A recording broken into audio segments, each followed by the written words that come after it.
Power star Puneeth Rajkumar ಅವರ ಅಗಲಿಕೆಗೆ ನಾಳೆ ಶ್ರದ್ಧಾಂಜಲಿ ಕಾರ್ಯಕ್ರಮವನ್ನು ಕೂಡ ಥಿಯೇಟರ್ ಅಂಗಳದಲ್ಲಿ ಹಂಚಿಕೊಂಡಿರ್ತಕ್ಕಂಥದ್ದು.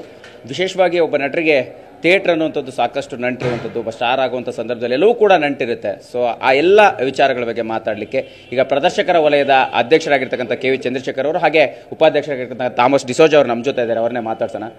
ಸರ್, ಸಹಜವಾಗಿ ಒಬ್ಬ ನಟನ ವೃತ್ತಿ ಒಂದು ಅಭಿಮಾನದ ಸಂಪಾದನೆ ಆಗುವಂಥದ್ದು ಥಿಯೇಟರ್ ಅಂಗಳದಲ್ಲಿ. ಸೊ ಆ ನಾಳೆ ಥಿಯೇಟರ್ ಅಂಗಳದಲ್ಲಿ ಒಂದು ಕಾರ್ಯಕ್ರಮ ವಿಶೇಷವಾಗಿ ಪುನೀತ್ ಅವ್ರಿಗೆ ಹಮ್ಮಿಕೊಂಡಿರ್ತಕ್ಕಂಥದ್ದು ಯಾವ ರೀತಿ ಅಂತ? ಪುನೀತ್ ರಾಜ್ಕುಮಾರ್ ಅವರು ನಟರು ಅಂತ ಹೇಳಿ ಇಲ್ಲ, ಯಾಕೆಂದರೆ ಪುನೀತ್ ರಾಜ್ಕುಮಾರ್ ಅವರು ಕನ್ನಡ ಚಿತ್ರರಂಗದ ಒಂದು ಆಧಾರ ಸ್ತಂಭ. ಭಾಳಷ್ಟು ನಾಯಕ ನಟರು ಆಧಾರ ಸ್ತಂಭಗಳಾಗಿದ್ದಾರೆ. ಇವತ್ತು ಚಿತ್ರರಂಗದಲ್ಲಿ ಚಿತ್ರಮಂದಿರಗಳು 40-50 ವರ್ಷಗಳ ನಿರಂತರ ಉಳಿಯೋದಕ್ಕೆ ಕಾರಣ ಇಂದಿನ ಕೆಲವು ನಾಯಕ ನಟರುಗಳ ಕೊಡುಗೆ ಅಪಾರ ಇದೆ. ಅದೇ ರೀತಿ ನಮ್ಮ ಪುನೀತ್ ರಾಜ್ಕುಮಾರ್ ಅವರ ಕೊಡುಗೆಯೂ ಅಪಾರ ಇದೆ.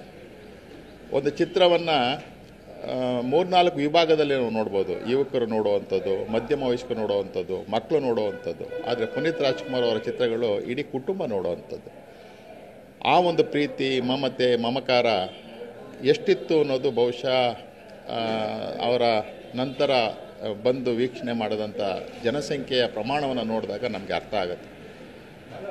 ಈಗ ನಾವು ವಾಣಿಜ್ಯ ಮಂಡಳಿಯಿಂದ 16ನೇ ತಾರೀಕು ಚಿತ್ರೋದ್ಯಮದ ಎಲ್ಲ ಅಂಗಗಳು ಸೇರಿ ಒಂದು ನುಡಿನಮನವನ್ನು ಅರ್ಪಿಸ್ತಾ ಇದ್ವಿ. ಆದರೆ ಚಿತ್ರಮಂದಿರಗಳಿಗೂ ನಾಯಕ ನಟರಿಗೆ ಇರುವಂಥ ನಂಟು ಅಚಲ. ಅದು ಹೇಳ್ತೀರೋದು. ಯಾಕೆಂದರೆ ನಾಯಕ ನಟರು ಅವರು ಎಷ್ಟೋ ಸಾರಿ ಚಿತ್ರಮಂದಿರ ಒಳಗಡೆ ಕೂತ್ಕೊಂಡು ಪಿಕ್ಚರ್ ನೋಡಬೇಕು ಅಂತೇಳಿ ಮಾರುವೇಷದಲ್ಲಿ ಬಂದಿದ್ದು ಆ ಒಂದು ಎಲ್ಲವೂ ನಾವು ನೋಡಿದಾಗ ಅವರಲ್ಲಿರೋಂಥ ಅತಿಯಾದ ಪ್ರೀತಿ ಮಮತೆ ತೋರ್ಪಡಿಸುತ್ತೆ.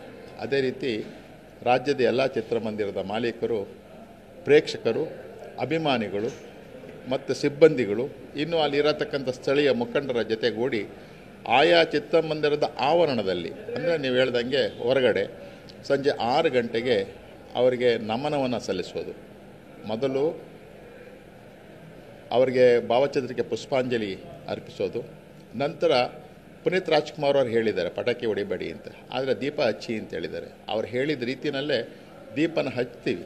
ಮೇಣದ ಬತ್ತಿಯ ದೀಪವನ್ನು ಹಚ್ಚಿ ಕೈಯಲ್ಲಿ ಹಿಡಿದು ಡಾಕ್ಟರ್ ನಾಗೇಂದ್ರ ಪ್ರಸಾದ್ ಅವರು ರಚನೆ ಮಾಡಿರತಕ್ಕಂಥ ಗೀತ ನುಡಿಯನ್ನು ಸಾಮೂಹಿಕವಾಗಿ ಹಾಡಿ ನಂತರ 2 ನಿಮಿಷ ಅವರ ಆತ್ಮಕ್ಕೆ ಚಿರಶಾಂತಿಯನ್ನು ಭಗವಂತ ನೀಡಲಿ ಅಂತೇಳಿ ಒಂದು ಪ್ರಾರ್ಥನೆಯನ್ನು ಮಾಡೋ ಮೂಲಕ ಒಂದು ಕಾರ್ಯಕ್ರಮ ಹಮ್ಮಿಕೊಳ್ತಾ ಇದ್ದೀವಿ.